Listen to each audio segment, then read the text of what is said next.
Ажил мэргэжлийн чиг баримжаа олох сургалтыг Баян онгор сумын засаг даргын хамгийн газраас санаачлан аймгийн политехник коллежинд иргэдэх ажил мэргэжлийн чиг баримжаа олгох төв аймгийн хөдөлмөр халамж үйлчлэгийн газар хамтран зохион байгууллаа. Ажил мэргэжлийн чиг баримжаа олох сургалтанд Баян онгор сумын 8 багийн ажилгүй 80 гаруй иргэд хамрагдлаа. Баян онгор аймагт өнөөдөр Баян онгор аймаг дахь хөдөлмөр халамжийн үйлчлэгээний газар, Баян онгор сумын засаг даргын тамгын газар, Баян онгор аймаг дахь политехникийн коллежийн хамтарсан ийм сургалт зохион байгуулагдж байна. Энэ сургалтын гол зорилго маань ажилгүй иргэдэд ажил мэргэжлийн чиг баримжааг олгох, мөн ажилгүй иргэдийг хэрхэн хөдөлмөрт бэлтгэх вэ, хөдөлмөрт жуулчлагдах вэ, сургалтанд хэрхэн хамрагдах вэ, ажил амьдралынхаа замыг хэрхэн зөв чиглүүлэх вэ, ажил амьдралдаа өөрийгөө хэрхэн бэлтгэх вэ гэсэн ийм сургалт мэдээллүүдийг өгч байна.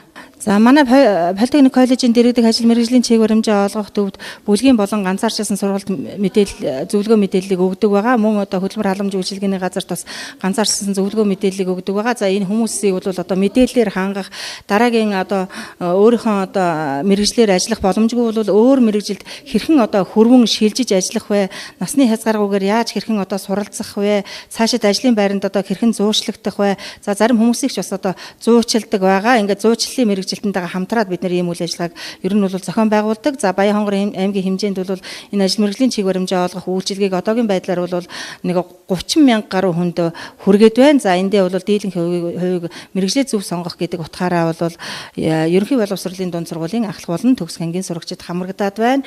Ажилгүй иргэд, эцэг эхчүүд, анги удирдсан багш нар, бүх зорилттой бүлгийн хүмүүс энд хамрагдсанараа яах вэ гэхээр зэрэг ерөөсөө бид нэр мэргэжлийнхаа суур зөв чиг хандлагыг олж авч зөв мэргэжлээ сонгож цаашдаа хөдөлмөрийн зах зээлийн мэдээллийг зөв хүртээмжтэй тэгш хүртснээрээ бүгдээр ажилтай орлоготой байх. Хэрхэн манай Монгол орны хэмжээнд ядуурл энэ ажилгүйдэл бий болгоод байгаа энэ болгоноос бол урьдчилан сэргийлэх замаар бол энэ сургалт мэдээллүүдийг бид нэр хийдэг байгаа. Ингэснээрээ магадгүй 3 жилийн дараа, 5 жилийн дараа энэ аймгийн иргэд маань улсын хэмжээнд ч гэсэн энэ ажилгүй буюу энэ ядууралд ороод байгаа энэ тоо хэмжээ маань бол багасна гэдэгт бол итгэлтэй байгаа. Сургалтаар орон нутгийн хөдөлмөрийн зах зээлийн мэдээлэл, хөдөлмөр эрхлэлтийг дэмжих хөтөлбөрүүдэд хамрагдах, өөрт тохирсон ажлын байранд зуучлагдах зэрэг мэдээллүүдийг хүргэхээс гадна хувь хүний хөгжлийн талаарх сургалтуудыг хүргэлээ.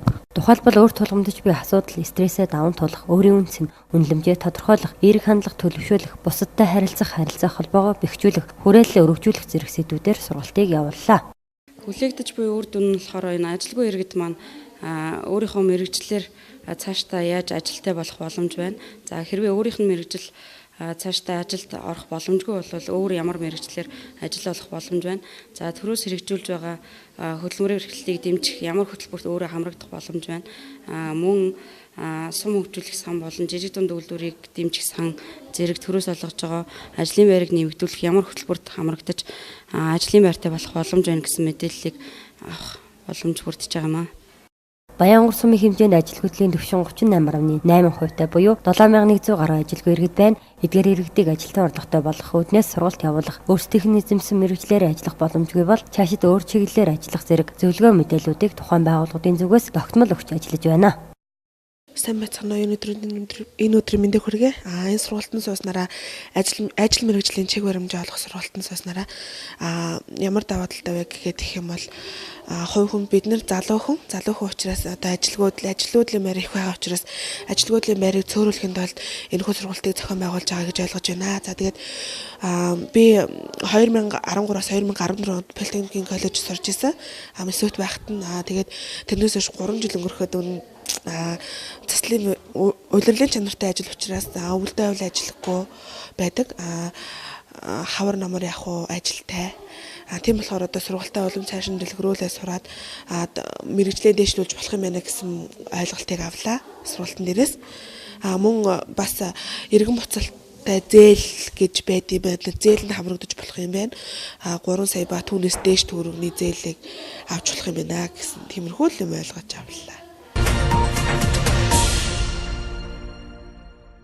Байгууллагын 2017 оны үйл ажиллагааны төлөвлөгөөний дагуу 2 суманд мэдээллийн сан бүрдүүлэх, хөтлөх зорилгоор бүх сумдын байгаль хамгаалагчдыг 2 бүс болгон хувааж сургалтыг зохион байгууллаа.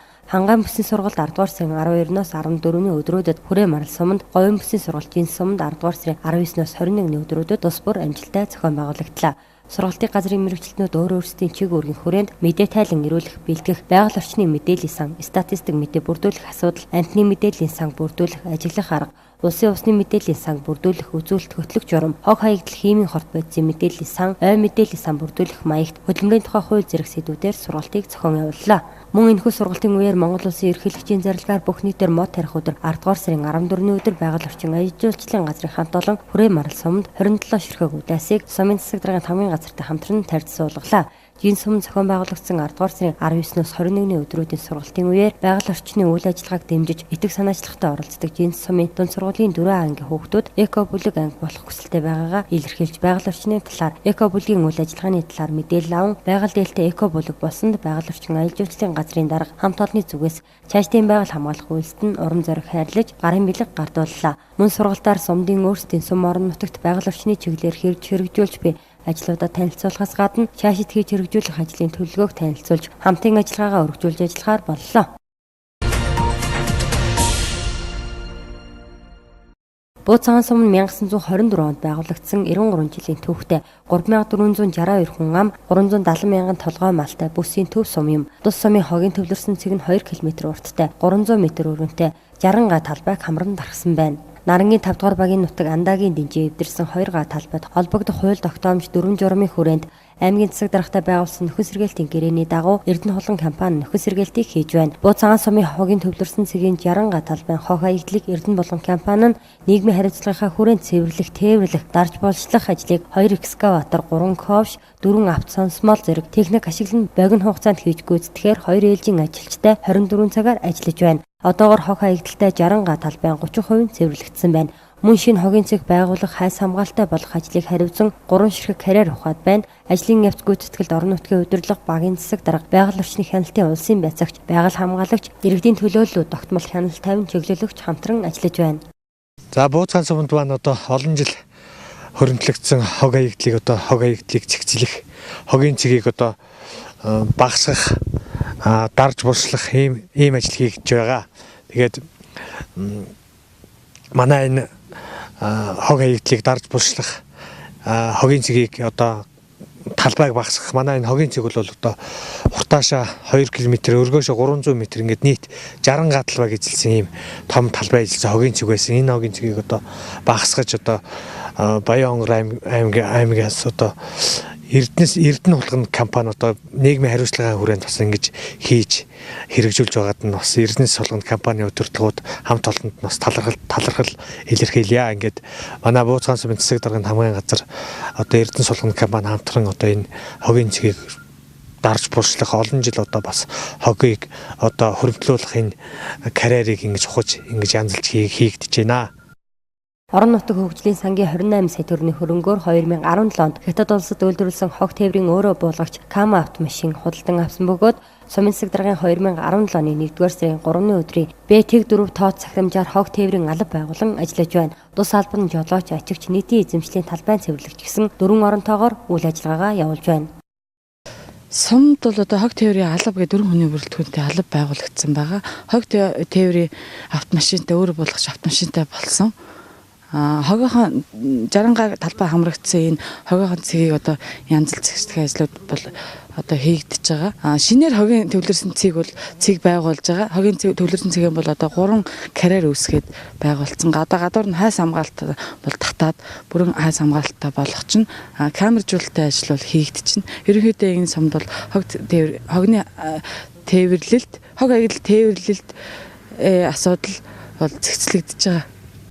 Тухайн суманд хог тээврийн алба байгуулагдсанараа хог хаягдлыг тээвэрлэх ажил нэгдсэн бодлогоор зохицуулагдаж, иргэд хувийн тээврийн хэрэгсэл ашиглан хог хаягдлыг замбраагүй, эмх зэгцгүй асгаж, хогийн цэгийн талбай хэмжээг томсгох, бэлчээрийн газар бохирдох, айл өрхийн хог хаягдал хуримтлагдах, овчны бохирдол үүсэх зэрэг зөрчлүүд бүрэн арилсан байна.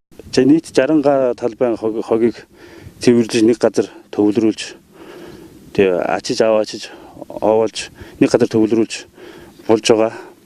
Тэгээ шинээр хогийн цэг байгуулж тойрлоо торын татах гээд бэлдээд байж байна. Тэнд нэг 80 сая төгрөгийн хөрөнгө оруулалт хийж байгаа шүү одоогийн байдлаар.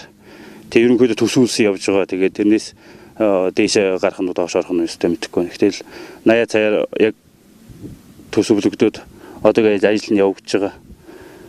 Тэгээд ажлынхаа нэг талд нь л явж байна. Тал хувьд нь л явж байна. Монгол Улсын их хурлын хамгийн газар Швейцарын хөгжлийн агентлаг нэгдсэн үндэсний байгууллагын хөгжлийн хөтөлбөрөөс хамтран хэрэгжүүлж буй Монгол Улсын төлөөллийн байгууллагыг бэхжүүлэхин төслийн хүрээнд багийн иргэдийн нийтийн хурлын дарганаас зориулсан сургалт 2017 оны 11-р сарын 1-ээс 2-ны өдрүүдэд Политехник коллежийн сургалтын танхим зохион байгуулагдлаа. Үндэсний хэмжээнд 64 сурагч багш бэлтгэгдсэн бөгөөд Баянгар аймгийн иргэдийн төлөөлөгчдийн хурлын тэргүүлэгчдийн ажлын албаны олон нийтэд харилцах хэлтсийн дарга үндэсний сурагч багш Юндан Базар, үндэсний сурагч багш Мядаг Сүрэн, Өөр хангай аймгийн боловсрол соёл урлагийн газрын дарга үндэсний сурагч багш Пүрэв Сүрэн, Өөр хангай аймгийн иргэдийн төлөөлөгчдийн хурлын тэргүүлэгчдийн ажилчлалын албаны төсөв санхүү хариуцсан ажилтан үндэсний сурагч багш уран цэцэг нар сургалтыг удирдан явууллаа. Засаг захиргааны нутаг дэвсгэрийн нэг түүний удирдлагын тухай хуулийг одоо өөрчлөж энэ дэр бол энэ багийн иргэдийн нийтийн хурлын дарга нарын одоо үйл ажиллагааны чиглэлийг тодорхой болгох зэрэг олон одоо асуудлууд гаргаж ирж тавигдж байна. За мөн одоо Баянгар аймагаас маань одоо санаачилж энэ багийн иргэдийн нийтийн хурлын дарга нарын улсын зөвлөгөө гэдэг юмыг зохион байгуулъя. Тэгээд одоо цаашид энэ хурлын байгууллагыг бэхжүүлэх, чадахжуулах, ард иргэдтэй одоо жинхэнэ утгаар нь ажиллахад нь бол олон одоо санаачлаг гарах. За мөн хууль эрх зүйн хүрээнд ч одоо өөрчлөлт оруулах юм шаардлагатай гэж ингэж үзэж иймэрхүү шийдвэрүүдийг бас гаргаж байна. Тэгээ цаашид бол одоо сум багтаа за багийнхаа иргэдийн нийтийн хурлын дарга нартаа одоо асуудлаа тавьдаг, тулгымцсан асуудлуудаа шийддэг, орон нутгийнхаа одоо дуу хоолой болгох, за хурлынхаа төлөөлөгч нартай ажиллах энэ амьд харилцаа холбоог одоо бий болгох чиглэл дээр бол нэлээд санаачлагтай ажиллах, анхаарах асуудлууд бол зүй өсөр байна гэж ингэж үзлээ. Тэгээд энэ сургалт семинарыг 2 өдөр бол зохион байгуулахад үндэсний сургагч багш нар маань бол оролцсон байгаа. Энэ хүмүүс маань амжилттай сайхан зааж, за хурлын дарга нар маань бол нэлээд бас сэтгэл хангалуун гэдээ буцаж байна да. Тус сургалтанд Баянгар аймгийн 20 сумын 104 багийн иргэдийн нийтийн хурлын дарга нар оролцлоо. Багийн иргэдийн нийтийн дарга нарт мэдээлэл хүргэх тэдийг чадахжуулахаас гадна спорт урлагийн тэмцээн уралдааныг зохион байгууллаа. Мөн олон жил үр бүтээлтэй ажил дахин сонгогдсон иргэдийн нийтийн хурлын дарга нарыг шагнаж урамшууллаа. Одоо Швейцарын хөгжлийн агентлаг Монгол Улсын засгийн газар нэгдсэн үндэсний байгууллагаас явуулсан багийн иргэдийн нийтийн хурлын дарга нарыг чадахжуулах сургалт одоо болж өндөрлж байна. Одоо ажил мэргэжлийн дагуу бидэнд явуулсан сургалт бол нэлээд үр дүнтэй боллоо. Ингээд одоо бид бүхэн цааш нь одоо энэ сурсан мэдснээ багийнхаа иргэдтэй тулж ажиллах, тулгымцсан асуудлаа шийдвэрлэхэд одоо гараа улаг болгож ажилланаа. Ингээд баярлалаа. Сургалтыг багийн иргэдийн нийтийн хурлын эрх зүйн үндэс, суурь ойлголт, багийн иргэдийн нийтийн хурлын хуралдаан, нутгийн өөрөө удирдах ёс, иргэдийн оролцоо, багийн иргэдийн нийтийн хурлын шийдвэр, түүнийг хэрэгжилт, багийн иргэдийн нийтийн хурлын тэргүүлэгчид багийн хэмжээнд тулгамдж буй асуудал, түүнийг тодорхойлох, бэлчээрийн менежментийг сайжруулах асуудал зэрэг сэдвүүдээр багийн иргэдийн нийтийн хурлын дарга нарын оролцоог ханган бүлгээр ажилуулах, сайн дуршлагыг судлуулах зэргээр зохион байгууллаа. Энэ 2 өдрийн сургалт бол бидний хувьд бол маш үр өгөөжтэй. Бидний хийх ажлын бүх жагсаалтуудыг бүх л талаас нь ойлгомжтой энд ажиллацгаалаа. Энийг ч угаасаа ийм сургалт болоосоо гэж маш их хүсэж байсан. Энэ бол үр дүнгөө бол шууд өгнө гэдгийг бол бид нар бүгд мэдж одоо баярлцааж байна бид нар бол. Ногоон хэрэм төслийн хүрээнд завхан Өөр хангай Баянгар аймгуудад ойн зурс байгуулах ажил хийгдэж байна. Баянгар аймгийн Бууцхан сумын цөлжилт, бэлчээрийн дайраатлыг бууруулах, эзний нүүдлийг зогсоох зорилгоор сумын хойд төвийн хойд хэсэгт 42 га талбайд ойн зурс байгуулах ажлыг эхлүүлж байна. Тухайн ойн зурс байгуулах ажлыг Баянгар аймгийн Монголын байгаль орчин иргэний зөвлөлийн салбар зөвлөлт гүйцэтгэж байна. Ойн зурс байгуулах ажлын явцдаа энэ сарын 2-3-ны өдрүүдэд байгаль орчин аялал жуулчлалын яамны мэргэжилтэн дорж, Бууцхан сумын засаг даргын хамгийн газрын дарга удирдлагууд газар дээр нь очиж танилцлаа. Бууцхан сумын төвийн хойд хэсэгт байрлах хамгаалалт бүхий ойжуулалтын 42 га талбай 5 гад 3,000 ширхэг тарьц суулгаж тариалах ажил энэхүү амжилттай эхлэж байна.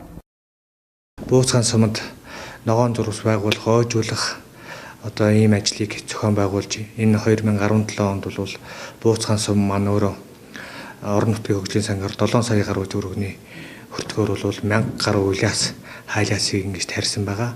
Мөн одоо Монголын Монголын байгаль орчны иргэний зөвлөлийн Баян хонгор аймаг дахь салбар байгаль орчны яам ой хөгжлийн судалгааны төв хамтран одоо Бууцхан сумд бас энэ ногоон хэрэм хөтөлбөрийн хүрээнд моджуулах, ойжуулах ажлыг ингэ зохион байгуулж, ер нь бол мод тарина гэдэг бол услгааны асуудлыг бүрэн шийдвэрлэх, харуул хамгаалалт одоо ажиллах хүний асуудлыг бүрэн шийдвэрлэхгүйгээр бол ургадгүй нь одоо урд урд одоо тарж байсан мод тарж үр дүнгүй болж байсан энэ асуудлуудаас харагддаг. Тэгээд энэ одоо иргэний зөвлөл Баян хонгор аймагт одоо байгаль хамгаалах иргэний зөвлөл Бууцхан сумын засаг даргын хамгийн газар одоо хамтран бас энэ ажлуудыг хамтран одоо үр дүнтэй ингэж зохион байгуулж байгаа.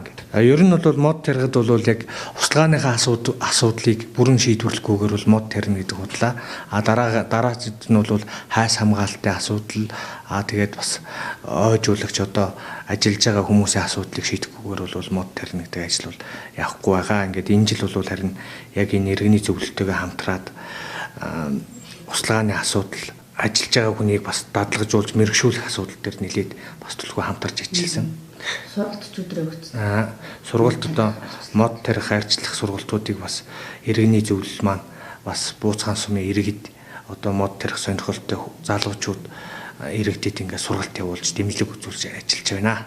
Мод тарьц суулгах зойн зурс байгуулахад нэн тэргүүнд тусалгааны асуудлыг шийдвэрлэх нь чухал байдаг байна. Тиймээс Баян хонгор аймгийн Монголын байгаль орчны иргэний зөвлөлийн салбар зөвлөлөөс 6-7 саруудад тусалгааны асуудлыг шийдвэрлэхээр турба хоол карант шаланкуудыг нэмэгдүүлж шинээр тавьсан байна. Ер нь ойн зурс байгуулж байгаа газруудад худаг ус усан сан хашаа хамгаалтанд нь анхаарлаа хандуулах нь чухал байдаг. Цаашид төр засгаас дээрх асуудлууд дээр анхаарч хөрөнгө оруулалт хийх нь чухал гэдгийг Баян хонгор аймгийн Монголын байгаль орчны иргэний зөвлөлийн салбар зөвлөлийн тэргүүн Батчулуун онцоллоо. Тухайн ойн зурвас байгууллага 42 га газрыг хашиж хамгаалтанд авсан хэдий ч цаашид сайжруулах шаардлагатай байна. Ойн зурвас байгууллага 42 гагийн 5 гад нь тарьц суулгаж тарихаас гадна намрын тариалтандаа сухад хараалж байна. Мөн ойн зурвас байгуулах энэхүү ажилд Баян хонгор аймгийн Монголын байгаль орчин иргэний зөвлөлийн салбар зөвлөлийн гишүүдээс идэвхтэй оролцдог төрийн бус байгууллагын гишүүд олон байдаг байна. За ногоон хэрэм төслийн хүрээнд энэ Өвөрхангай аймаг, Завхан аймаг, Баян хонгор аймаг аймагтай манай энэ Бууцхан сумд энэ ойн зурвас байгуулах төсөл хэрэгжиж байгаамаа. Тэгээ энэ ажлыг энэ Бууцхан дахь энэ ажлыг энэ Бууцхан сумын засаг дарга сумын засаг дарга тамгын газартай манай Монголын байгаль орчин иргэний салбар зөвлөлтөд хамтарч ажиллаж энэ төслийг хэрэгжүүлж байна. Энэ төсөл нь 3 жилийн хугацаатай байгаа. 3 жилийн дараа бид одоо ойн судалгаа хөгжлийн төв байгаль орчныхаа яамд одоо аль бисаар хүлээлгэж өгөхтэй. Төслийн гол зорилго бол одоо энийг ойн зурвас байгуулах. Энэ цөлжилтөөс л одоо энэ бүсийг хамгаалах гол зорилго юм да. Мөн одоо агаарын бохирдлууд одоо хөдөө орон нутгт манай тэр дундаа манай Бууцхан сумд агаарын бохирдлууд үндэ тэр тал дараа сайхан юм. Гэхдээ хүний эрүүл мэндэд ямар ач тустай вэ? Ер нь хүн бүхэн байгалаа хамгаалах, ер нь айл өрх болгон л одоо гэрээ хангадаа хашаандаа бас мод тарихыг юм зорилго болгож бид нар ч гэсэн одоо энэ сургалт одоо өчигдөр хийлээ. Энэ талаар одоо мод тарих, арчлах талаар одоо сургалт явуулсан.